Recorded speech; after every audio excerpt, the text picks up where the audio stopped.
So hello বন্ধুরা, তোমরা কেমন আছো? আমিও খুবই ভালো আছি। তো গাইস, আজকে আমি দুপুরবেলা থেকে ভিডিও বানাতে লেগে গেছি, কারণ গাইস আমি প্রতিরাম যাবো গাইস। তো গাইস, আমি একটু চুল কেটেছি, কেমন লেগেছে কমেন্টে বলবো। আর এখনও প্রতিরাম যাবো না গাইস, স্নান করবো, একটু ঘুমাবো, তারপরে রেডি হবো। তো গাইস চলো, স্নান টান করে ঘুম থেকে উঠে তোমাদের সাথে আবার দেখা হচ্ছে। তো গাইস, দেখাও হয়ে গেল।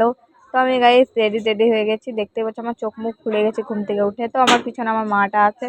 তো গাইস, আমরা পতিরামেও পৌঁছে গেছি গাইস। পতিরামে দেখো পুরো গিজ গিজ চারিদিকে, আর ছেলেদের তো লাইন। আর গাইস পতিরামে তো মানে বলার মতো না, সেই জামা উঠেছে গাইস, সেই কিন্তু কি করব।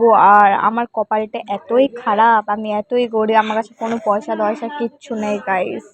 তো গাইস চলো, চারিদিকে এত মেলা বসেছে সাজার জিনিস, কিন্তু গাইস এগুলোর মধ্যে আমার কোনো ইন্টারেস্ট নেই। আর যাই, আমার একটা মোটি বান্ধবীর সাথে দেখা হলো, যে প্রাইভেটের নাম করে ছেলেদের সাথে দেখা করতে এসেছে। তোমাদের যদি এরকম নজরে কোনো বান্ধবী দেখো তো কমেন্টে বলবা। আর এই বান্ধবীগুলাও সাথে ওই কাজই করে। আর এখানে মুড দেখো, ফুচকার এত বড় ঠেলা দেখে আমি তো অবাক গাইস। আমাকেও খেতে ইচ্ছা করলো, কিন্তু গাইস কি করব, আমার কপাল নেই, কারণ আমি খেতে পারবো না। তো গাইস চলো, আমাদের প্রতিরামের প্যান্ডেলটা দেখায়। তো গাইস প্রতিরামের প্যান্ডেলটা সিম্পল বানিয়েছে, কিন্তু খুবই সুন্দর, আগের থেকে তো বেটার, ভালো লেগেছে। তোমাদের কেমন লেগেছে তো বলবা কমে। তারপরে গাইস আমরা ফলের দোকানে চলে এসেছি, আমার ভাই বলে আঙ্গুর খাবে। তো গাইস আমরা তো সব ফল টল নিয়ে এখন দাঁড়িয়ে আছি অটো স্ট্যান্ডে। তো ওখানে অটোওয়ালা কাকু আমাদের জায়গা কোথায় ঠিক করে দিচ্ছে, যে কোথায় বসবো গাইস।